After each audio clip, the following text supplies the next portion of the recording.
How you doing, sir? Hello, how you guys doing today? Look, man, if you can tell anybody that got any kind of authority to let them know that us homeless people, homeless people, me as one, you know what I'm saying? I'm over 70 years old, man. You know, Uh-huh. and when I came up, it was kind of like some people be teach this and some people be teach that in school, and we would talk the lowest of the education. You know what I'm saying? And really, they didn't care if we did learn how to read and write, because I really didn't learn how to read and write. You know, and so I don't know how to put application in for housing or nothing like that. If I could, I would. But by me not knowing how, you know what I'm saying, got the short end of the stick from the beginning of reading and writing, you know what I'm saying, and me being the type of person I am, hey, I'm homeless out here, and I get income every month, and I still is homeless, you know? So it's something that I guess you people can do to help those that don't know how to get up and get in them buildings. Because everybody's saying the same thing. Go, come back this day. Go, come back that day. We don't have transportation. We don't have money. You know what I'm saying? Some of us be so hungry. Let alone going and coming back, you know. So please, if you can, please get us elders, you know, that ain't able to work. If they would, they could. Tell me what your name is, my friend. My name is Eddie, E-D-D-I-E, Kerr, K-E-R-R.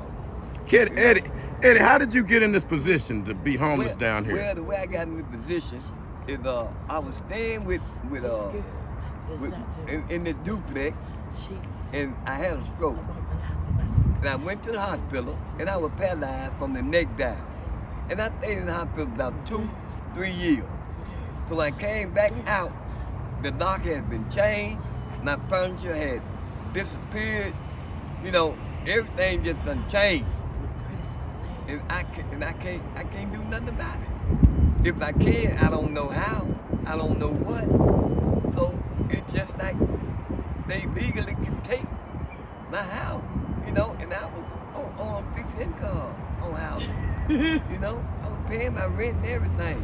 It's just that I had to be in the hospital for so many years, 2-3 years, and then the 2-3 years of me being there, everything just disappeared. Everything, man. Oh, now I'm out here. That's terrible. So you out here and you don't hardly have anybody to help. Do you have family anywhere? No, I don't. My family is in Memphis, Atlanta, Georgia, and California. That's where all your family is? That's where my family is. Okay. Do they know where you are? Yeah, well, they know that I'm homeless. They know I'm in Texas. Okay. Do they know what part of Texas you're in? They know I'm in Fort Worth, Texas. Okay. Come on, dude. Well, is there anything you would like to say to them if they would have happened to see this right now?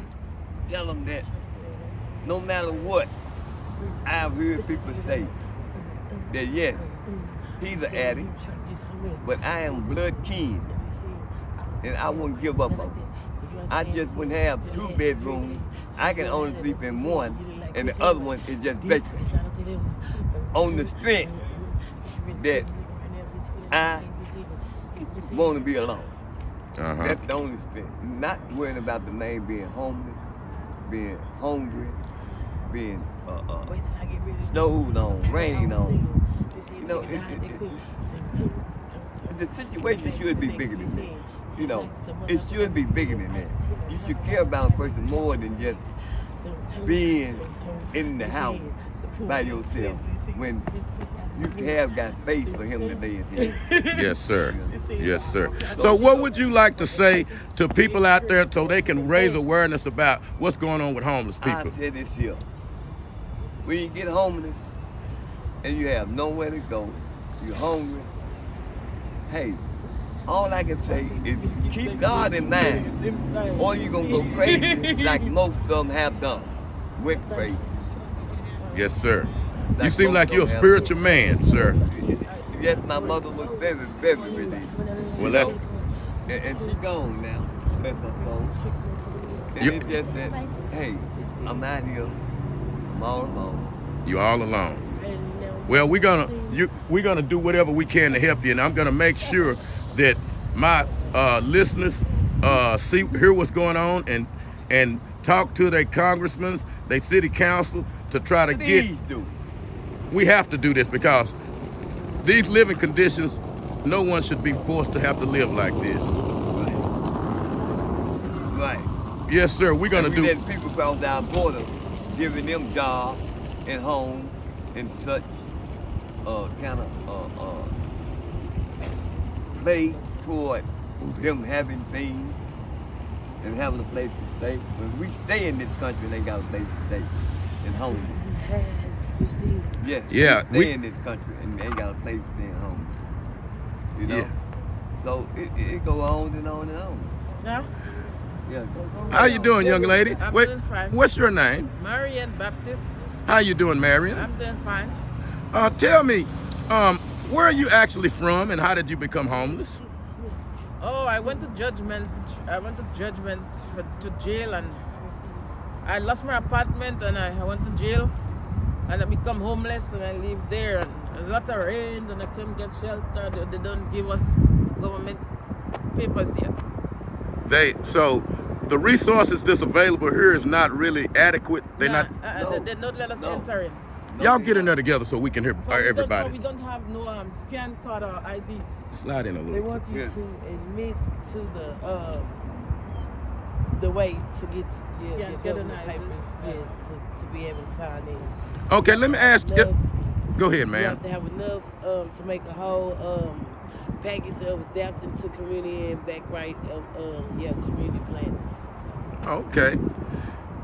Because then it's a community series plan book of it's the new bigger book to the I think that's Jerusalem. It's a big book like that. Let me ask. It's stuck within GED school. Okay. What's your name, ma'am? My name is Angel. Angel. Angel, where are you actually from? I'm from around here. I've been around for a while. Well, how did you become homeless? Moving around and the water storms and stuff Mhm. like that. And then like the break of the main things where the water pour down and the hurricane truck things. Mhm. Then just the house thing just float out the way or you make it back in the water just come. Okay. Do you have any family out here that could help you while you're homeless? Yeah, I mean that's why I be up here. Okay. Oh, so the homeless people are your family that you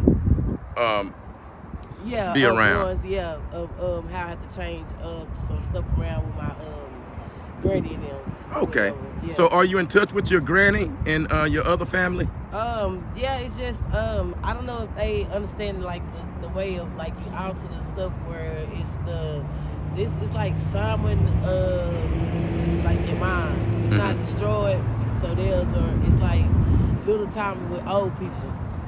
Okay. And it's not all times of erasing your mind of they know everything fully correct. Okay. So that's where I don't understand if some or kids ones where it's erased you just understand that like one way minded. Okay.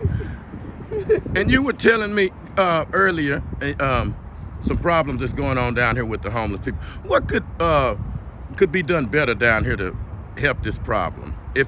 If you could think of something. Yeah, we're in tents because they're just picking up the piece of plastic we got for the rain. You know the consumption of Put it razzing up. the Put it razzing up. bacteria intake When we do happen to come up with a tent, Mafiana. they come and make You us can't take tell up him the tent. about what he's saying. And they take your tents down. Yeah, they take them down, and they tell us to move them somewhere. Where? Move them where? We homeless. Where to move them at? We get down here at the shelter where homeless people be, you know? And where we at is the only space that's left for us to even think about putting up camp, you know? And some people don't have tents. Some people just lay down, just be tired of just being homeless, hungry, and just lay down. Some people just go crazy. You know, it's really terrifying to have no one to talk to, nowhere to go, no food to eat when you're hungry, and everybody you see around you is in the same position, oh man, it's just a thought. To have that thought could make a person jump off the high building. You know, and we don't want that to happen, but I want everybody to understand the reality of being homeless. This is a serious situation. You see my signature, and it works within me. Yes, ma'am. What would you like to say? What? What would you like to say about what he said? He mentioned that it's to, when you are down here and you're homeless and you look around and you see everybody out there homeless, it is very depressing. And he said that sometimes it makes you feel like you can't even go on. You know, make you want to kind of, you know, jump off a bridge. Building because this is as far as it goes. If we could do anything else but this, we'll do it. But you tell me what else can we do? Nowhere to go, nowhere to sleep, no food to eat. You know, you're too old to work now, you know what I'm saying? Or you're disabled to work now, you know. It's just what we called it. This all that she wrote. Is that so? I might jump off a building very soon. If this all she wrote, and this far as it goes, with no future to look forward to, for it being warm when it's cold, being able to eat when you're hungry, and knowing that you're going to be harassed when you do fix a little haystack to rest your head for a minute, knowing that they finna come and just give you a bother because you have nowhere else to go. Not because you're doing something, or you cussing, or you fighting, or you serving the peas, or not because of that. Because you is here and have nowhere else to go. That is sad, and I want everybody to understand what he's saying. It makes him feel like there is no hope. You have no one out there helping, and then you have the people inside these places that have no compassion. Right. Because we know down here is everything. Because we know all kinds of people come down this alley. You know what I'm saying? Even those that ain't homeless come down this alley to get what they can get from those that is homeless. And that's bad, because we don't have nothing. But we cannot turn our heads. If we fortunate enough to get a free phone from the government, we cannot go and take a weak sleep or being so tired and fall asleep that the next morning or the next moment you open your eyes, everything of value is gone. And who can you cuff? Who can you blame? Who? That is so touching. Do you? Let me ask you: have you experienced what he's talking about down here? Yeah. It's tough, huh? Yeah, you see the wonders of it. Didn't get no orange juice cup and soda and bologna and water only. That's it. And plastic fly off in the rain, and people pick up every piece of tent. All the blankets wet. Oh, this is unsatisfactory. No one should be treated like this. So that's why I want everybody to see the realities of homeless life. It is not glamorous, and everybody should try to put themselves in these people's shoes to understand how harsh it is out here. It is about to get cold, and how do you deal with the rain? I notice I'm looking at your tents. These tents you have, do they withstand any of the rain? Yes, mine's still. It's my stuff. It don't wind up being all the way wet at the end of rain. Okay. Of like when it rained yesterday Mm-hmm. or the other day or whatever, my stuff wasn't all the way wet. Okay. Because it didn't rain that much. But when it rains, it pours. Everything gets wet, including the city. Wow. And where can you go? They don't want you to come in they building to even get out the rain. You know. Mm-hmm. This is ridiculous. Where else can you go? Well, one thing we're gonna have to do, we're gonna have to come up with a solution because no one should have to live like this. We live in the richest country in the world and we have resources to do everything, including help other countries. So why not help the people that's in our country? This is a sad situation, this homeless situation, and I would like for everybody that's listening to try to come up with a solution to this problem.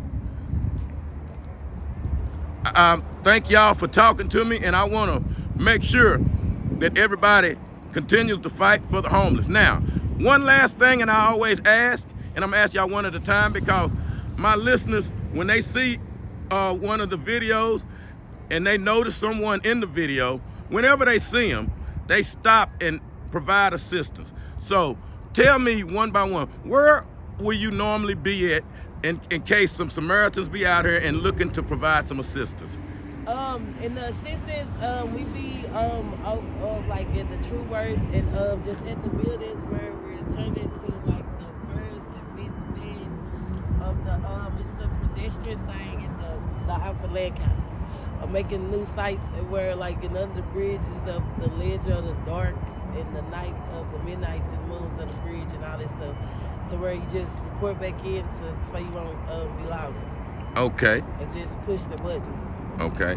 Well, if any of the listeners or Good Samaritans see you out there, they know to lend some assistance and to bring money, gloves, blankets, coats, because it's getting cold. So everybody out there, when you leave home in the morning, put something in your car to bring to give to someone homeless because they're out here in the elements and they will need some type of assistance. And you, my friend, tell us about where you're going to be at, approximately where you're going to be, just in case. Well, sir, I'll say it like this here. This street here is called Cypress. At that corner up there is Lancaster. Lancaster and Cypress is where the shelter, the people that supposed to be helping you, and what we supposed to be asking for help in, which is right here on Cypress. You will see tents, you will see homeless people that ain't got tents, you will see people that only got on what was left of what they found to put on because they have nothing else. And when you see it, believe me, sir, you would know it. And you always, if you see me, I'm going to either be on this scooter because it's very, very difficult for me to walk, you know? Yes, sir. And that's long. Do I sometimes miss out on meals by me not being able to get up there to the line unless I'm battery charged, motorized, getting there, I get nothing. Because I'm disabled and walking, you know. And how can I keep my stuff charged if I don't have a place to stay? You know, how can I have legs? We don't have no one to offer legs. It's the same thing. How can I charge my scooter without no one letting me or giving me the opportunity to charge the scooter? You know, it gets critical. It gets critical. And I hate to even say it, but I must tell the truth. It's getting critical. It is not getting better by day. It's getting worse and worse. Yes, sir. Every day. Yes, sir, and we hear you loud and clear, and I'm going to make sure everybody hear this because we are at the critical stages of this homeless crisis, and we got this. It's a call to action right now to do whatever we can. Yes, ma'am. Tell us about where you may be at so the Good Samaritans can lend you some assistance. No, down by China Express there, the old Lancaster feed program center for the homeless. Yes, ma'am. Okay, great. Everybody, we have met 3 homeless people here that living in these tents right here on Lancaster, a place where no one should have to live. Yes, ma'am. Thank you, Lord. And we'll be safe within the weather of the things that they pass out. Yes, ma'am. And be waiting to keep everybody within not getting ran over by cars and driving fast. Yes, ma'am. Well, You know, you see the spirit of the homeless people. They have a very strong spirit, they're very spiritual, and they persevere through the harshest conditions. And let's try to do whatever we can to help the homeless people, no matter what it is. So remember, everybody, when you leave, put something in your car for the homeless people, and remember to show compassion, because this could easily be you one day. Thank y'all so much for talking to me, and we're going to do what we can to continue to fight to end homelessness. Thank you so much. Thank you, sir. Thank you.